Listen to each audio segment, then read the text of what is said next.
Hi guys, it's Sharon. I am here to do my first Facebook Live ever. I'm really excited. And anyway, it's my birthday and I figured that would be good luck. So I expect to see lots of happy birthday comments in the comments. No, I'm just kidding. Actually, I'm not. Yes, I am. Anyway, I wanted to just give a couple minutes for people to get on here, and I'm going to introduce myself. For those of you who don't know me, I am Dr. Sharon Somekh. I am a pediatrician and the founder of Raisology. After practicing pediatrics for 10 years, I developed a parenting program that really answers all the questions that I've gotten over the last 10 years of practicing pediatrics, and it's really unique and amazing, and I'm very excited about it, but that's not what I came here to talk to you guys about today. Today, I am here to talk to you about the top 5 ways to develop a lifelong healthy relationship with your children. And I hope that you guys really enjoy it. And I will stick around for some questions afterwards. So if any of you guys have questions, then feel free to write the questions in the comments, and I will happily answer them. Okay. So without further ado, the top 5 ways to build a lifelong healthy relationship with your children. I'm just gonna all right, so I know it's really what all of us want out of life. We want to create relationships with our children that stand the test of time, that truly that are really truly special, and where we are working hard to create children that we really want to be friends with in their adult life. And so the first thing that I would say is really important for building a lifelong healthy relationship with your child is to not try to be your child's friend. And I know that we all think that we want to be friends with our children, and I think that that's really important to understand that as parents, our young children are not seeking friendship from us. They really are seeking guidance, and don't mistake the idea of friendship with your young children to mean you need to be their friend during their childhood. It's a very important distinction to understand the difference between parent and friend. Like a friend, a parent can be a supportive confidant even in the younger years. But don't forget that it's our job to turn these children into the types of people that we want them to be. And as a parent, you're going to find yourself disciplining and discussing things with your children in a way that no friend ever will or could.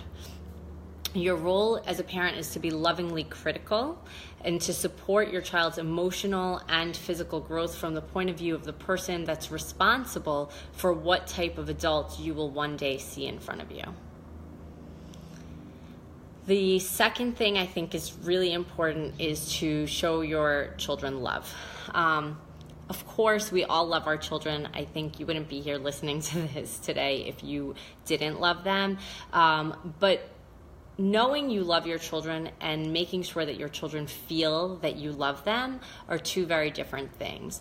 And it's sort of important for them to know that your love for them is unconditional. And as children feel that unconditional love, they are able to accept constructive criticism and discipline in a much different way than children who doubt that they are loved by their parents. And we all know people who feel that doubt, they weren't sure if they felt loved, and that's something you never want your children to feel.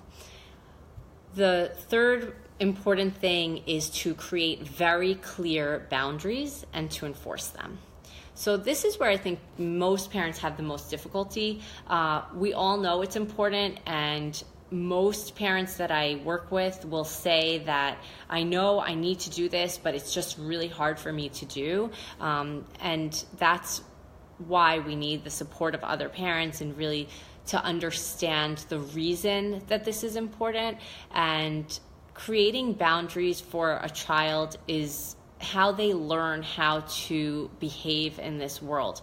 And it's very important for us as parents to be able to prepare them for what this world is going to throw at them. And if they don't learn the appropriate ways to behave, hi Sharon, then we really are not doing them the service that we should be doing them. And so this is probably one of the most difficult things to do as a parent.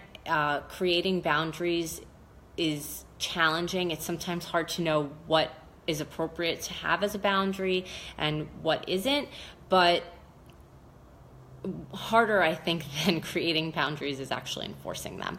And so work on it, create systems that help you, reach out if you need help, and that's what we're here for. So the fourth thing that I think is really important is to be who you want your children to become.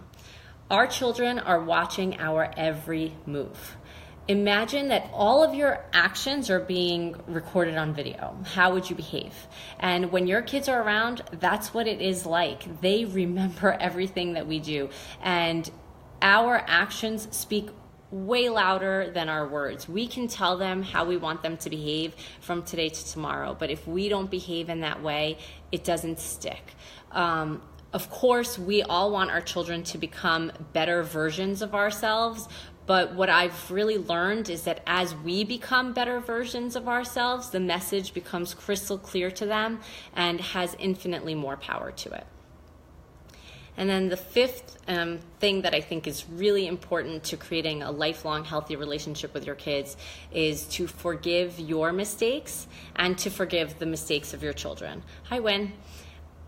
Forgiveness is one quality that I know I want my children to possess. And while forgiving others is super important for our own well-being, forgiving ourselves is critical to our happiness. We all make mistakes, and making mistakes in how we raise our children is no exception to that rule. We may say things that we don't mean. We may raise our voices sometimes or lose our patience. And occasionally we allow our children to see us behave in ways that we aren't really proud of. Just as we hope that they're going to forgive themselves for their mistakes, we should forgive ourselves for those mistakes, and we should show them that we are forgiving ourselves and really have the conversation with them, and they appreciate that and they learn from it. And as young children, our forgiveness of their mistakes is equally important. They will appreciate that you can point out something that was done maybe not the best way, but that you love them anyway and that you forgive them, and that will allow them to learn to forgive themselves as well. I think that these are, in my opinion, the most important things that are really helpful. Hi, Shuli. To creating a lifelong relationship with your children. I want to ask you for two favors today. First, if you like the content of this video and you think it was awesome, share it. If you write the word shared in the comments, I will be offering a 30-minute consultation, complimentary consultation for anyone who shares this, for one person who shares this video, and hopefully you'll be the lucky winner. The second thing I would really like you to do is, if you think that the program sounds interesting to you and you're excited to hear more about it, you can certainly click on the link above the above this video and book a call to discuss if it's the right program for you. And then just because it is my birthday and I want to give you guys a present, I am going to put a link in the comments to the PDF version of this talk so that you have a hard copy to look at and remind you what we talked about and what the important things for you to think about when you're hanging out with your children are. So this was lots of fun. I am willing to take any questions, like I said. So if you guys have any questions, shoot. And in the meantime, I will say that one question I do get a lot is how can parents who have multiple children really give their children the enough attention when it seems like there's never enough time. And I hear you loud and clear. This is something that I think many parents struggle with. I sometimes struggle with it myself. I have 4 kids. I'm trying to build a business. My husband and I are both working parents. And one thing that I think is super important to remember is that it's not the amount of time you're spending with your kids that they think is important. It's really the quality of time that you're spending with your kids that's super important. And so make sure that when you are spending time with your kids, you are turning your phones away from you. Even keep them in a separate room. Don't take phone calls. Don't have the TV on. Don't be doing work at your computer. They feel that and they notice it. Really turn everything off. Tell them you're here for them. You have time for them right now. You want to spend it with them. What do they want to do? Hi, Kara. And honestly, schedule it in. And it sounds weird to say like you're scheduling your kids' time in, but sometimes we're busy and we can't really focus on all the things that are important to do. And if you don't set yourself reminders to do these things, then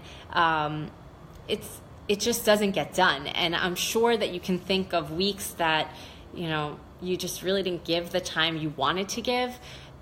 It doesn't need to be a lot of time. It just needs to be good quality time. And so for a child who's getting your undivided attention, 10 minutes can feel like an hour of time that he's getting attention where you're busy doing other things. So, don't do the dishes and don't be on your phone. Just sit down, play a game, do what they want to do for that time. And I think that that's really important.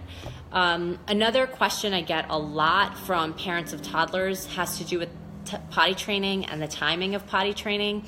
And for those of you who've heard me speak or know who I am, I think that there are a lot of things that we should be sort of helping our children with along the way and guiding them in a more substantial way. And unfortunately, potty training is one of those things that you really can't force them to do. And so you're welcome, Oshrat. I think that it's the one thing I say we really need to do on their time and when they are ready. And I think that, things like 3-day potty training sessions and other forceful methods of potty training can really stress out a child and can set you back if they don't work. And sometimes they do work, but I find that to be a rare occasion.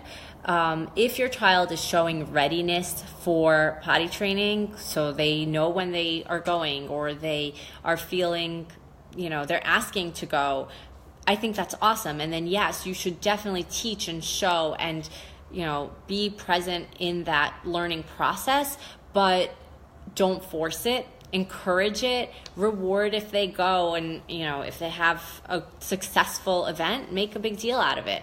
But don't look or feel or act disappointed if they have an accident or if it's not working out as fast as you'd like it to.